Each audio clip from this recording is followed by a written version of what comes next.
What is research? No, seriously, what is it? It seems this is a question that many may ask when creating content on YouTube. Not specific to just lore, but to all kinds of different content. See, research these days seems to be a hard thing to come by, as when I see others creating their deep dives or similar lore content, they all seem to be allergic to such things. You know, except from the more notable YouTubers that actually do research, like the people that talk about lore that actually know what they're talking about, such as Installation00. A simple Google search can be the defining factor here. However, the companies that attempt to make these videos end up getting some of the points all wrong, along with pulling some of their facts out of their, well, you know.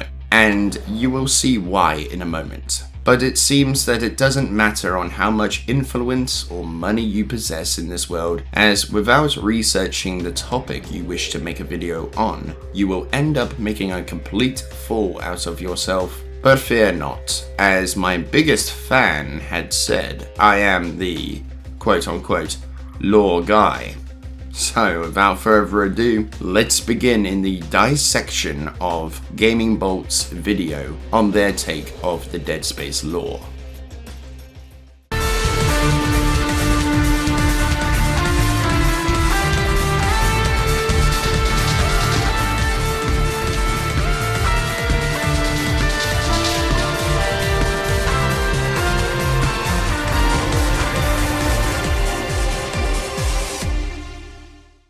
Amongst the most hotly anticipated titles to land early next year is Dead Space, a faithful reproduction by EA's Motive Studio of the seminal 2008 survival horror classic.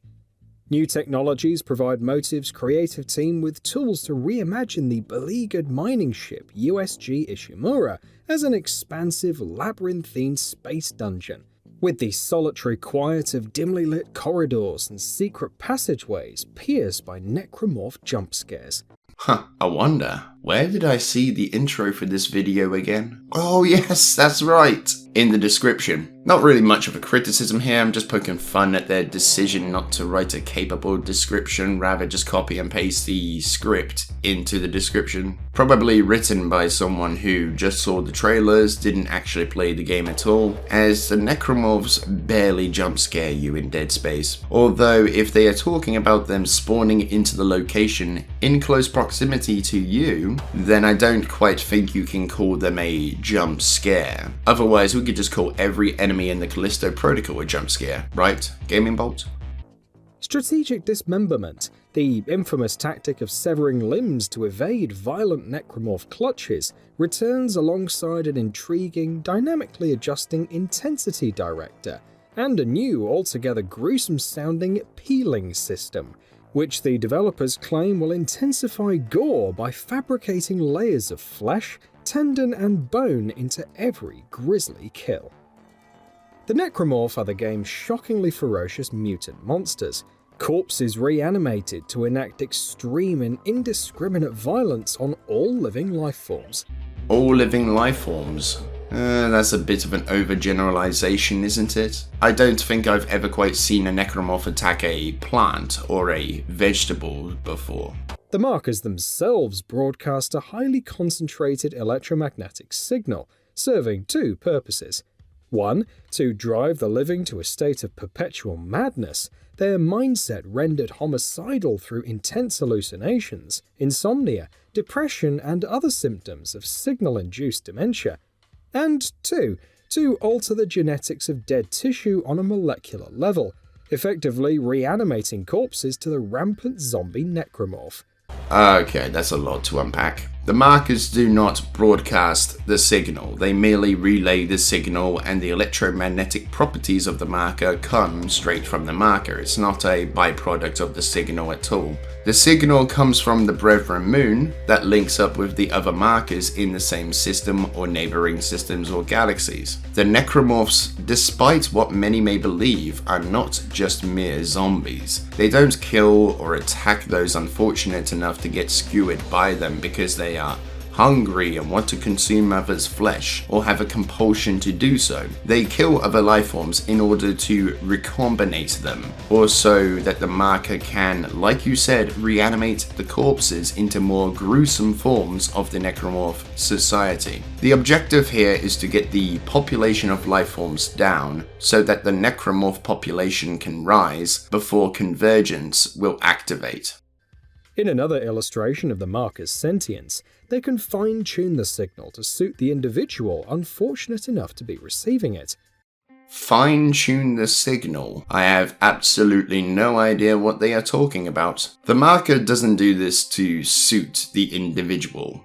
Depending on what the person is to see, the apparitions can take many forms. This is all down to the individual, their traumas, not the marker. Sure enough, the apparitions do derive from the marker, but however, whatever form they will take is up to the individual and their personal traumas. The less intellectually inclined suffer raging dementia-like symptoms, morbid depression, attention deficiency, and compulsive scrawling of marker symbols, culminating in committing murder and suicide. Murder, maybe. Suicide? Nah. See, the unitologists in the comics killed themselves because they believed that this was what the marker wanted them to do. Quote, "Listen, my children, to the voice of God. Now prepare yourselves."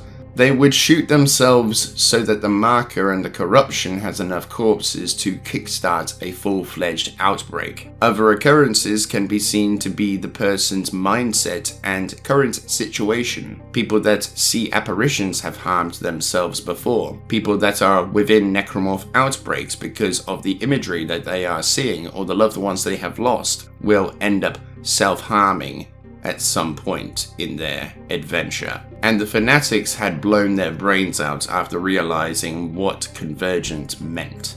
Dead Space is set in the year 2508, but humanity had knowledge of the markers almost 300 years prior in 2214. A black marker lay dormant on Earth after crash landing inside an asteroid 65 million years earlier. After citizens of the Yucatan Peninsula in Mexico began suffering severe mental illness, a research team led by Michael Altman recovered the marker from a giant flooded crater.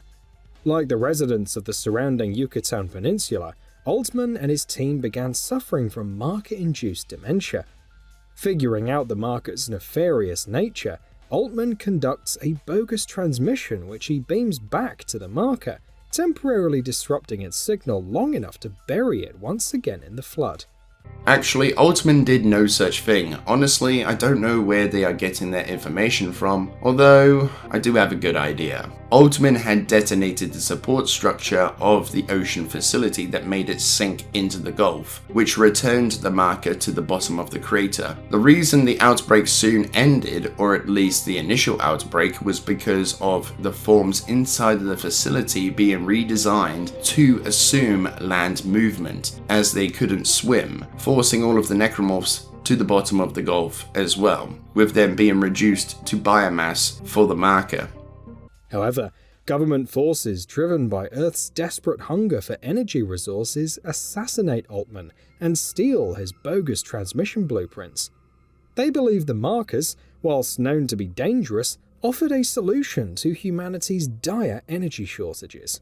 Seriously, bro. It's like you just read the backstory logs and nothing more. The government didn't actually assassinate Altman, they had no part to play here. Markov being the colonel of the military forces and Stevens, a scientist, a part of the marker research, had become believers, believing that the necromorphs were proof that the marker holds the secret to eternal life. They then locked Michael in a room with a brute, consisting of 3 corpses, one of them being Krax, the man that had killed Ada, Altman's girlfriend. Only armed with a spoon that he sharpened against a nearby wall, Michael would attempt to slay the demonic beast. However, the brute would get the upper hand, picking him up and ripping Altman in 2. Soon after this, the seeds of unitology would throw out the story of the government assassinating Altman because of his speech in Washington about the marker. But this is all a lie in order to act as a martyr to convince others to join the Church of Unitology.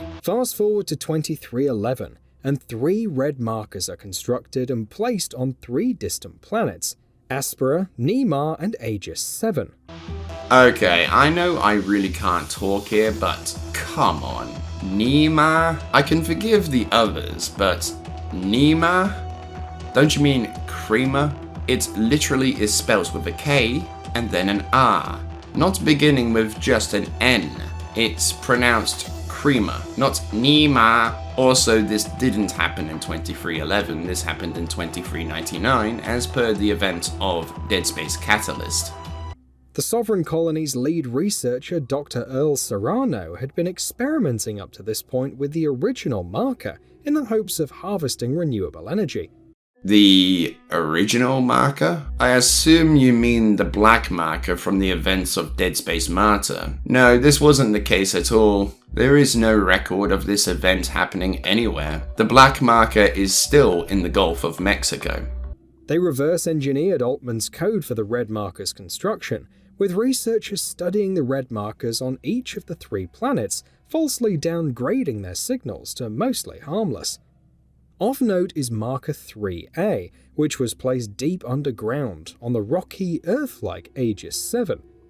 They didn't reverse Altman's blueprint, as Altman never made a blueprint in the first place. The blueprint that you are referring to was made by the researchers in the research facility of the Black Marker, later recovered by Harmon, the survivor of the Ocean Facility outbreak.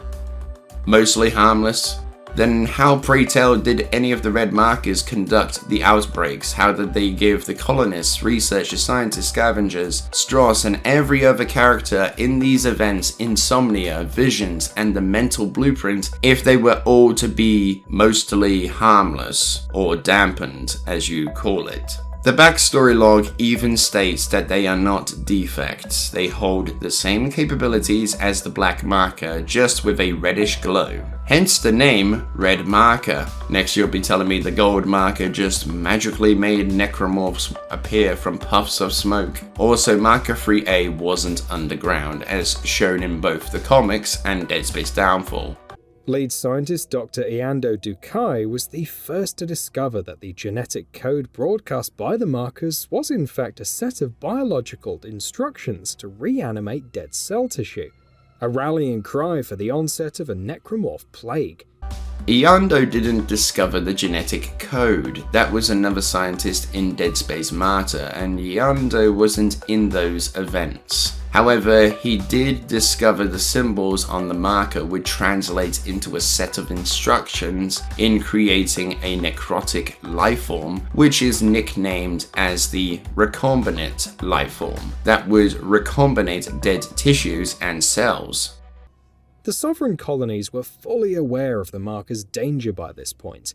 In events explained in Dead Space 3, Dr. Serrano had already uncovered the fate and ultimate demise of an ancient alien race when tracking their own marker's signal to the frozen planet Tau Volantis.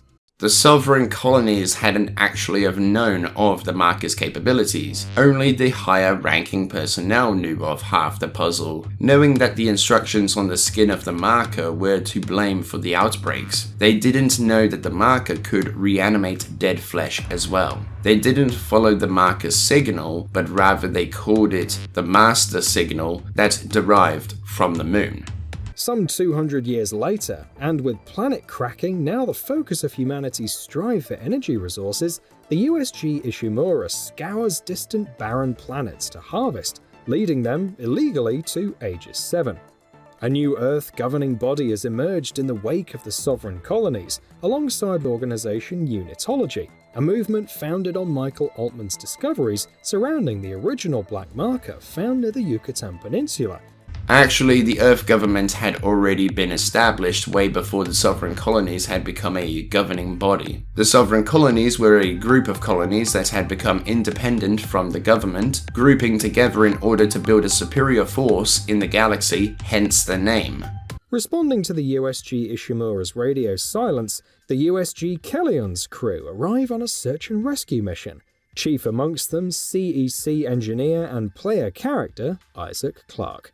The response was actually responding to a distress call that had been cut short due to the captain's madness. Honestly, I'm not even surprised that a company channel can't find the time to research things or to read up on some basic literature or to comb through the universe with a fine brush. But this just goes to show that GamingBolt clearly hasn't got a clue what they are on about in this video. Instead, they began to make things up as they went along, adding in their own lore to the mix, without taking the proper care in making this informative content. Thank you for watching. If you enjoyed, then give the video a like rating. Comment your thoughts on this topic below, and I look forward to hearing from you. Sign up to join the British Alliance today by hitting the subscribe button and bringing in the notification bell to receive all updates from the channel. Thank you to all of my channel members for your extra mile support. It really helps me in creating more content for everyone. And if you would like to become a member today, then hit that join button and see which of the tiers takes your fancy.